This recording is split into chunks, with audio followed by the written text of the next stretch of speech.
Good evening, this is Brown at I have Brown, and tonight we're going to be talking about 3 issues of Arion, Lord of Atlantis, namely issues 6, 7, and 8. So the reason we're talking about these 3 issues in particular is because in hindsight I really should have included them in my previous review of the introductory arc of Arion, Lord of Atlantis, which I had initially thought ended with issue number 5, but it turns out that this introductory arc actually ended with number 8. So hindsight's 2020. But it does these 3 issues. They do a pretty good job of continuing the storyline as well as ending this first arc, if you will. And it was written by all 3 of these issues were written by the writer Doug Moench, who was acting as a temporary writer for a series while the series co-creator and original writer basically got caught up on other projects, and he would eventually come back with issue number 12. And so Doug Moench was taken over temporarily. And the artist and co-creator Jan Duursema was still on the series as penciler, and her work was being inked by the artist Tom Mandrake, a very good artist in his own right. Worked on, amongst other things, the series The Spectre for DC Comics, in the 90s.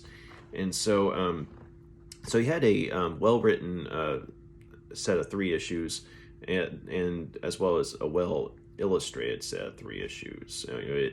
It was written well and it looked good.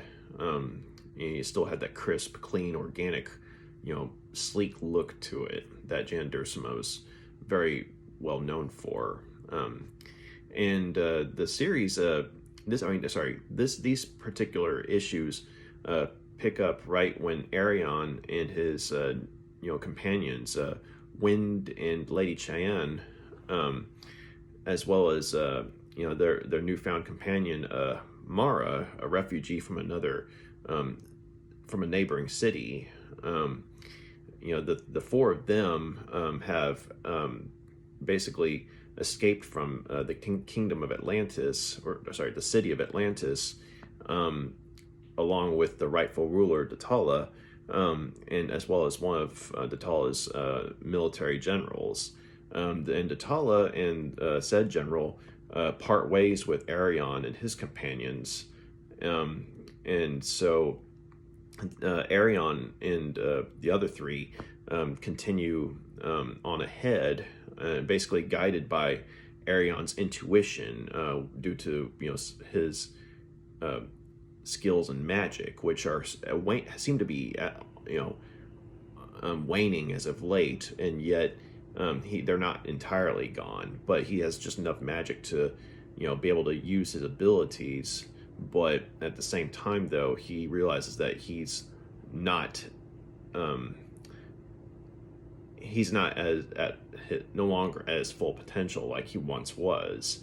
And so he's following his intuition, which leads him along, so he and his companions, along a certain path where they end up falling afoul of a group of submen, which were antagonists that they faced earlier on in the series.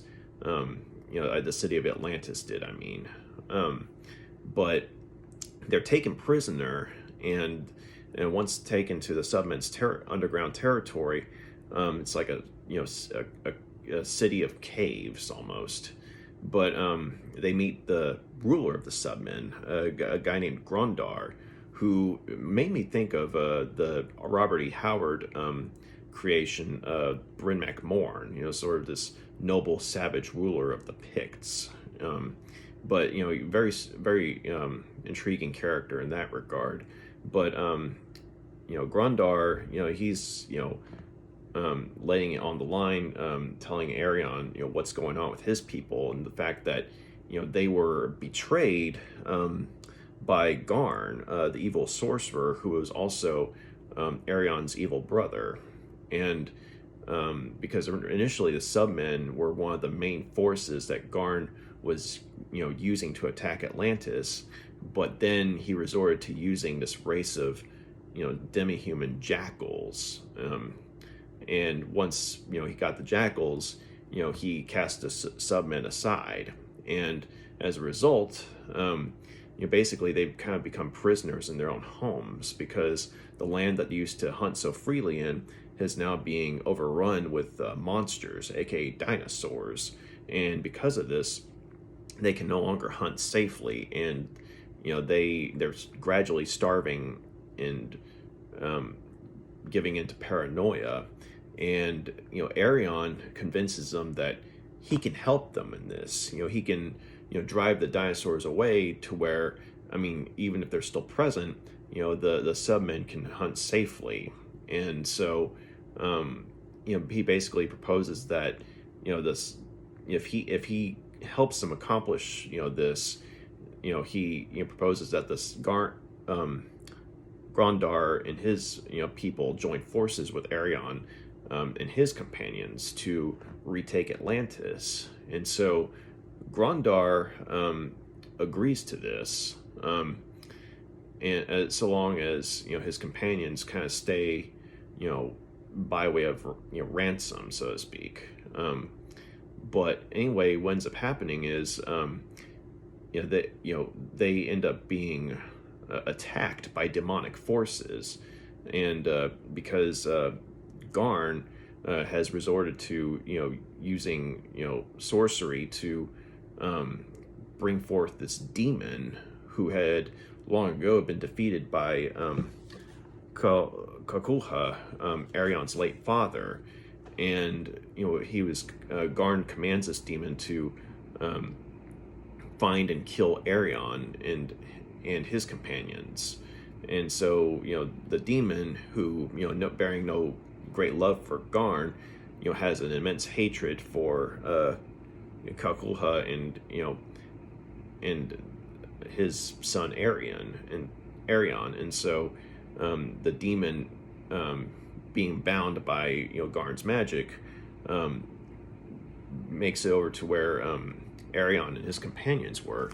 And initially he tries to do so by possessing Lady Cheyenne to kill Arion, but Arion's able to break through the demon's hold on Lady Cheyenne, basically saying he has faith in her and that their mutual love for another is too strong for the demon. And so Lady Cheyenne, she hears that, and she uses her own inner willpower to override the demon's control over her. And so the demon escapes her and goes into Grandar, who is not as, I guess you could say, psychically in tune enough to grapple with him. And so Grandar's possessed temporarily, and Arion goes to confront him. And so the submen see this, and they're thinking that Arion's gone rogue, but they don't know that Grandar's being possessed. Or if they see him being possessed, they're thinking Arion's the one who's doing it. But Arion's able to go on a different plane of existence to confront the demon, and in the process they end up going into what's called the dark world, which is sort of you got the real world, then you have the dark world, which is nothing but magic, and it's a very hellish landscape. And it turns out that it's a trap, obviously, and so Lady Cheyenne and Arion have to go into this hellish landscape to save Grandar. And in the meantime, Wind is outside of this situation, and he's basically trying to find Mara, who had fallen in love with him, but was trying to prove herself to him that she could be a strong, powerful woman in her own right, even though she's I guess you could say a young individual, like late teens, early 20s. And Wind is basically saying, no, you're too young for me. You're stop trying to prove yourself. But she continues to do so, and in the process endangers herself, by, having, she was trying to cause an avalanche to take out these dangerous, dinosaurs, but in the process, though, she leaves herself open for one of them to attack her, and, Wind tries to get to her, but instead, she falls off a cliff, but instead of dying, she actually changes mid-fall into this, sort of, you know, triceratops-headed dragon, this pale dragon, which, is sort of like a pale golden, look to it. And, Wind and Mara are both surprised by this. And, because this is something that is quite new for Mara, as far as, the reader knows. And Wind is, quite stunned at this as well. And so, he finds out that Mara is a changeling of some sort. But unfortunately, this transformation kind of comes with a drawback, because she doesn't quite know, how to trigger it. She can't just do it at will. It seems to be something that, it can only be done when her life's on the line. But in the meantime, in the dark world, Arion and Lady Cheyenne are able to free Grondar, but they follow this trail that the demon had left, and it turns out that there's this sort of citadel that his late father, Kalkuha, had constructed and left in the dark dimension, or in the dark world, excuse me. And so, he realizes that the demon has set a trap for him there, and basically inviting him to try and retake, his father's old home from him. But the demon's, booby trapped just about everything in the place. And so Arion and Grondar and Lady Cheyenne are having to, go up against all these monsters within the place. You got goblins, you got skeletons, sort of these weird, cadaverous snake men. And it's a pretty wild, series of events. But Arion, he empowers Lady Cheyenne and Grondar with, to sort of, be shielded from some of the magic that's being thrown around. And in the process, it gives him time to, go to the heart of the matter. And he's able to find this orb. It's sort of like this, golden, orb that has like all these magical, sigils on it. And it turns out that that's where all of his late father's knowledge and will is. And so, he's, absorbing all this information, and in the process, he gains the knowledge with which to defeat the demon in battle.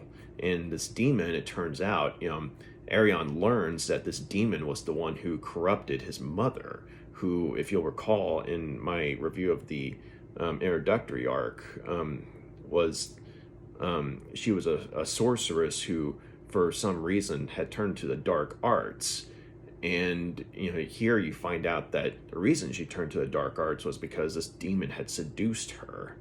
And in a very twisted way, he claims that he actually loved her. And so, at this point, Arion, he's powerful enough to kill the demon, and the demon knows this, and so the demon retreats, but saying that they will meet again. And, basically, he'll, basically see his mother in hell, or at least he'll make sure that, he knows what the real story with his mother is. And so, at this point, Arion has the power that he needs. And so he and, Grondar and Lady Cheyenne, they are able to use the citadel to get out of the dark world.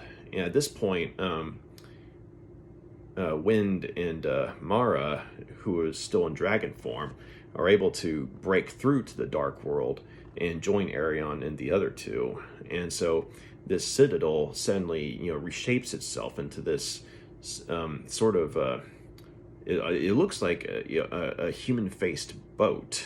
It's really weird because it's like got this sphinx-like face from what's original form, because it was like a sphinx-like construction. But when it reforms into this boat, it's like this, weird organic, looking, boat with the sphinx face still at the front. But they make it through the barrier between the dark world and the real world, and at this point, once the submen see that their leader is still alive and intact and no longer possessed, they reluctantly start to trust Arion again, and so they come aboard the boat. And at this point, Arion actually has enough of it for an army to attack and hopefully retake Atlantis. And so once they get there, it turns out that they have some allies within the city. Some loyalists to King Datola, and so they're planning in secret. And there's only like 50 of them, but they're saying, once Arion comes back, that's the point where we strike, because they have faith in Arion and his friends, and they don't know what Arion's going to do, but they have faith that he will return and he'll have the power to retake Atlantis from Garn and his forces.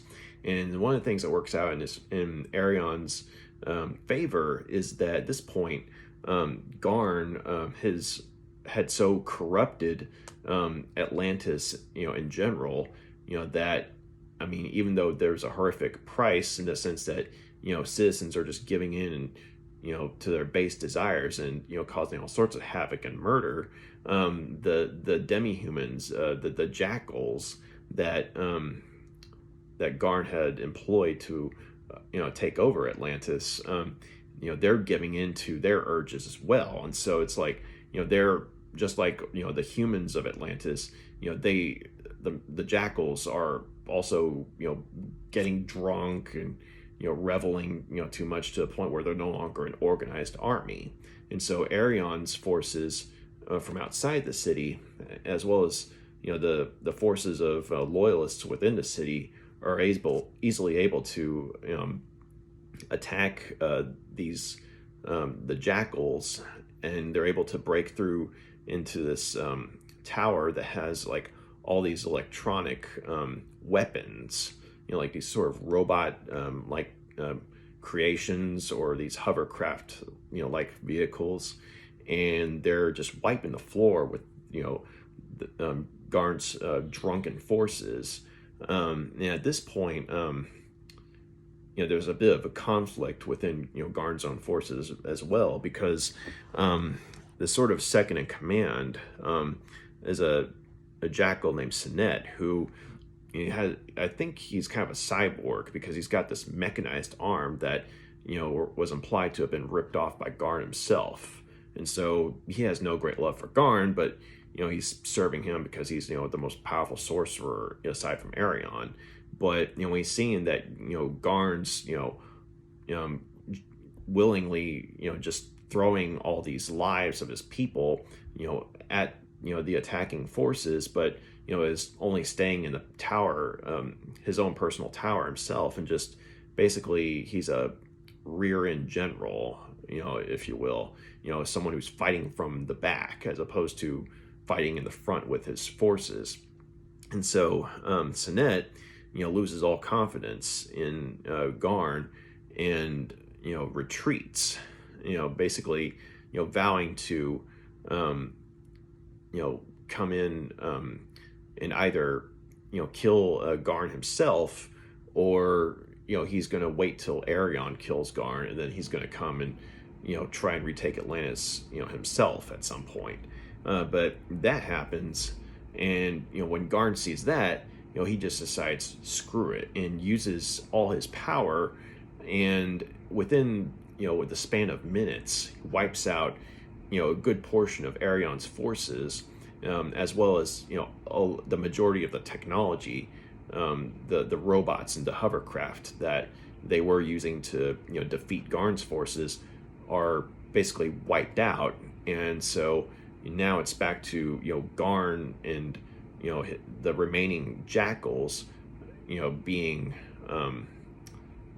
the ones who are coming out ahead in this battle. And so it's like back and forth. And so Arion, he's in communing with the essence of his father that's left over in the orb that he recovered from the dark world.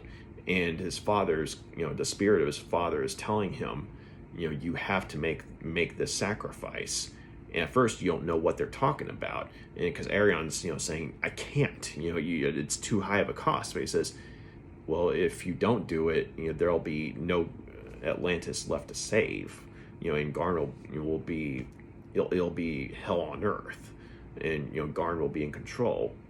And so what Arion ends up having to do is hurling the orb at right where Garn is, basically collapsing his tower of power, so to speak.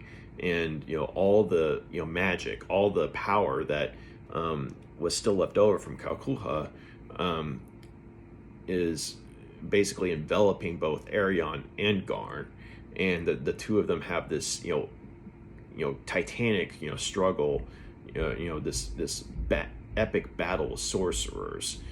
And and then Arion seemingly wins this fight, and because there's this massive explosion of sorceress energy.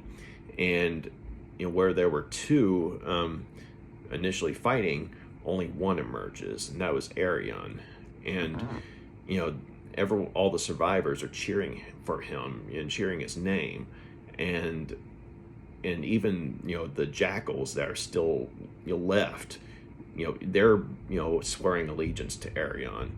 And so basically Garn is no longer the mover and shaker they was, if he's still alive. I mean, he's out of the picture. If he's not dead, then he is without an army. And so while the survivors are all rejoicing, Arion is anything but happy, because he's just used the last spiritual connection they had with his father to defeat his evil brother. And so all they has are some of the leftover shards from this orb. And he puts them in a box, and he's talking to Lady Cheyenne, saying that this is the price I had to pay, but I'll always have a part of him with me, even if it's only these shards. And so on the other hand, some of the companions are talking about how the people of Atlantis are having more loyalty towards Arion than the rightful king Datola, who had returned. And so Arion's basically saying that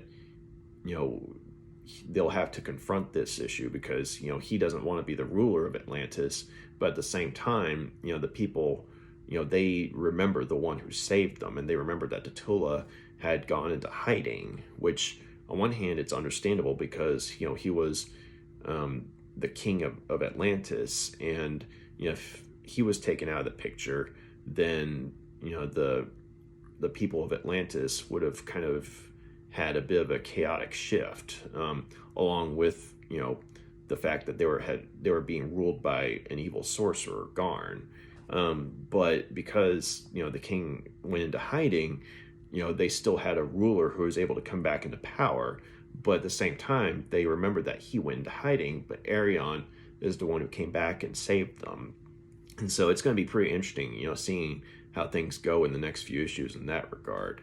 But I really like these 3 issues, because they did a good job of expanding the story of Arion and his companions, and they also did a good job of ending this first arc in his conflict with his evil brother Garn.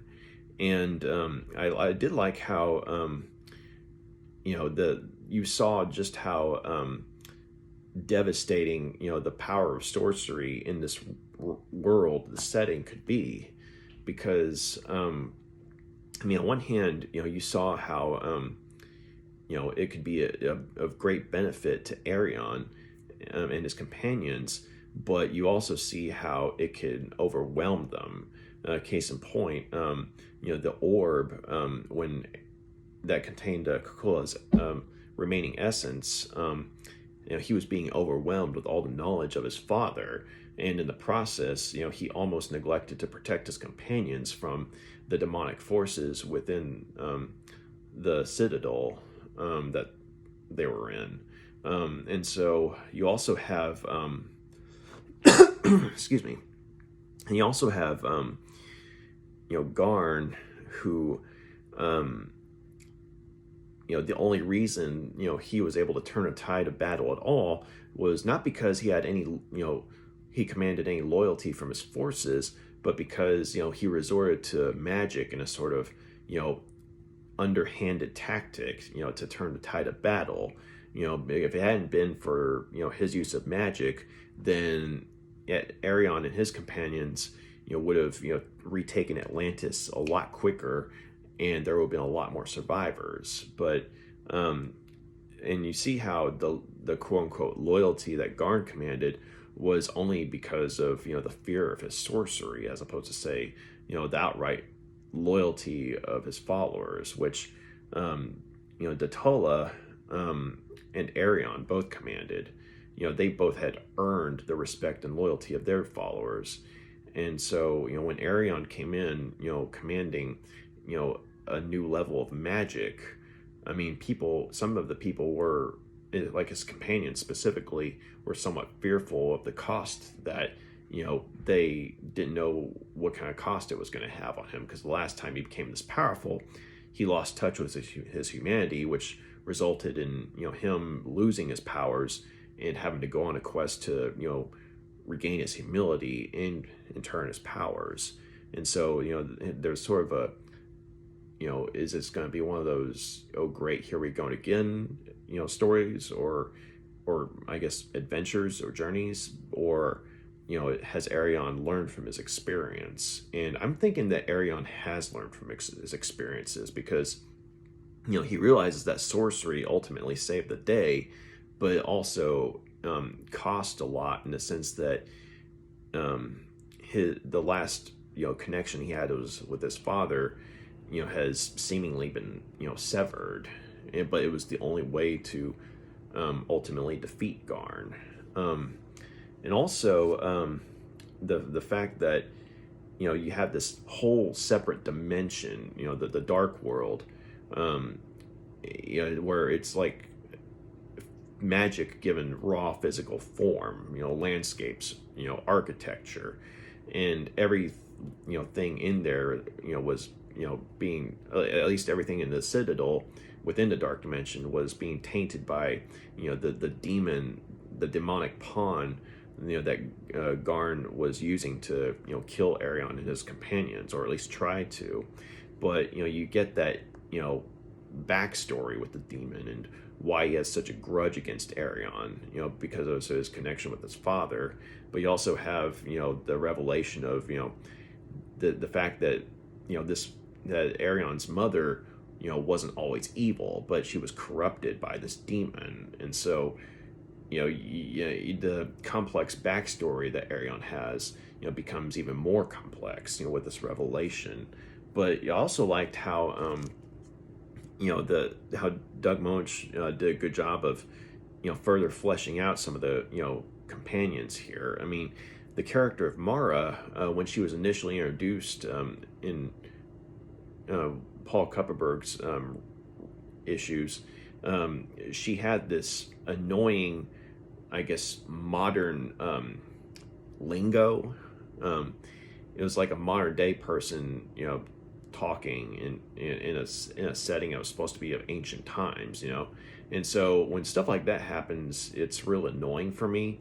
And apparently it was annoying for a lot of other readers as well, because one of the things that Doug Moench does with her character, aside from making her into a changeling, now granted, I don't know if that was his decision or if it was, a decision that Paul Kupperberg was working towards, but it just happened that Doug Moench was the one who, implemented that decision, and her revelation as a changeling changeling just happened to be in, his hands. But anyway, though, he was the one who did away with that, modern day dialogue, where there was like they were trying to make her sound hip or something. But I mean, she still has her spunky nature, but at the same time, it doesn't seem out of place. Her character doesn't feel as out of place as she was when she was first introduced. Like, she actually feels like a part of the setting this time around in the way that she talks. So she's still spunky, but she sounds more like something that, like, say, a young woman might sound with an ancient Atlantis, as opposed to, say, someone, like a 1980s teenager suddenly planted like, millions of years ago. So I did appreciate, Doug Moench, doing that with her character, and also liked how he deepened the connection between, or I should say, the relationship between her and Wind. And I liked how, Wind is, shown to, be a truly honorable character, because, on one hand, it would have been really easy for him to have, taken the opportunity to, say, get, have a little something going on with this, a very attractive young woman who's clearly into him. But, he's honorable enough to where, he realizes that she's a young girl, and, she's not ready for the kind of relationship that she thinks that she wants with him. And so, I mean, he still, cares about her, but he's not wanting to use her and manipulate her, and he tells her that up front. But then again, once he finds out that she's a changeling, that kind of, brings more questions. Like, on one hand, he's grateful that, she's got this power that can be used to help, he and Arion and their companions out. But at the same time, he's like, okay, how much control do you have over this? And so, I do like the fact that Wind is, still there for her, but he's at the same time not, he's not going to try and manipulate her or anything like that, like, say, someone else might. So I thought that, their relationship was pretty interesting. And of course, Lady Cheyenne, she's shown to have, an exceptionally strong, force of will, due to the fact that she was not only able to, shake off the demonic, possession that this demon was trying to, do with her, but also because, Arion was able to get through to her, but also the fact that she was able to survive in this, dark, world, where all these, demonic forces were attacking her, and Grondar and Arion. And while Arion was basically going off on his own, following his instincts, it was only her and Grondar who were holding everything back. And granted, Arion had given them some form of enchantment, some sort of shields, if you will, but at the same time, they can only do so much against, an overwhelming, force of demonic enemies. And so, you saw just how, determined Lady Cheyenne was to, protect her lord, but also her, the man who was also her lover as well, her lord and lover, if you will. And I also like the character of Grondar, because, I mean, up until this point, the submen, were, depicted as, your usual, troglodyte cavemen who, were attacking Atlantis and, all the quote-unquote ordinary humans. But this time around, you kind of get a glimpse into their culture, and you see that, yes, they had been enemies with, the Atlanteans, but you also see that in some ways they had been manipulated by, dark forces, namely Garn and his sorcery. But, anyway, though, you see that, they're just a group of, people, trying to survive in this, savage world. And, you see that they have their own sense of honor, and commitment, especially when, Grondar and Arion talk about, the things like about, loyalty, as well as the towards it, their own people. And so you see that though they actually have a lot in common. And so Grondar, actually grew on me, and it's kind of funny how he's only been in like 3 issues so far, but they did a good enough job with making him an intriguing character. And I like I said, he was kind of like a noble savage, like Bryn McMorn from the Robert E. Howard stories.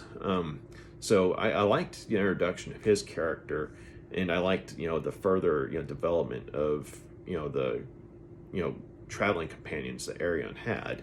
And yeah, Lady Cheyenne, and one of the things I also liked about her character in this arc, or in these 3 stories, is that on one hand she's elated that Arion was able to regain the full extent of his powers, or at least the tool with which he could defeat Garn. But at the same time, she knows from previous experience that this could cause him to lose touch with his humanity. So it's not like she's forgetting the past, and she's remembering it, and so she's trying to keep an eye on him at the same time. And so both for the sake of her herself and her fellow companions, but also for the sake of Arion, the man she loves, because she doesn't want to see him fall into the I guess you could say less heroic person that he used to be, because of the overwhelming presence of magic in his life. And so this is a woman who has her man's back, and I really like that. So good on them for making Lady Cheyenne a genuine lady, a loyal lady. I really like that. But yeah, this was I really like these 3 issues. They did a good job of continuing the story of Arion and his companions, but also of ending the first arc, and his initial conflict with Garn. And basically I'm happy to see how the series continues, and it's going to be interesting seeing as how Atlantis has just been besieged by forces loyal to her, ironically. But in this case, they were being liberated from dark forces, and if they had been left to their own devices, well, suffice to say that Atlantis would have become a new nightmarish realm entirely. But thankfully Arion and his companions were able to save the day, but not without cost. So it's going to be interesting seeing where things go from here. But yeah, so I'm going to go ahead and give these 3 issues 6, 7, and 8 4 out of 5 stars. And this is the true end of the introductory arc as far as I know. Like I said, I should have included them in my last review of the introductory arc itself, but hindsight's 2020. But as it is, it was a good ending to that arc. And so once again, here's issue 6, and you can see the demon right there in the background. And I don't know if you can see how well you can see it here, but you see how Lady Cheyenne's eyes are pure white, and basically showing how she's been possessed. And then her and Arion back to back fighting against a horde of goblin gargoyles. And I think this is my favorite cover of the 3, because you have this sleek look to it, and Arion, and you got Lady Cheyenne in wind right there, but in shadow. And you got the evil face of Garn right there in the globe, and that's the globe that Arion found in the Citadel in the Dark World. But this is probably my favorite cover just because of how sleek and polished it looks. But yeah, so that was my take on issues 6, 7, and 8. I hope y'all enjoyed them, or enjoyed my take on them. And y'all got any questions, comments, let me know. If y'all like what you see here and want to see more, please hit that subscribe button and or like button, preferably both. But yeah, just let me know what y'all think. I hope y'all enjoyed my review, and I'll be continuing to further explore the world of Arion, Lord of Atlantis. So y'all have a good night. Take care. Bye.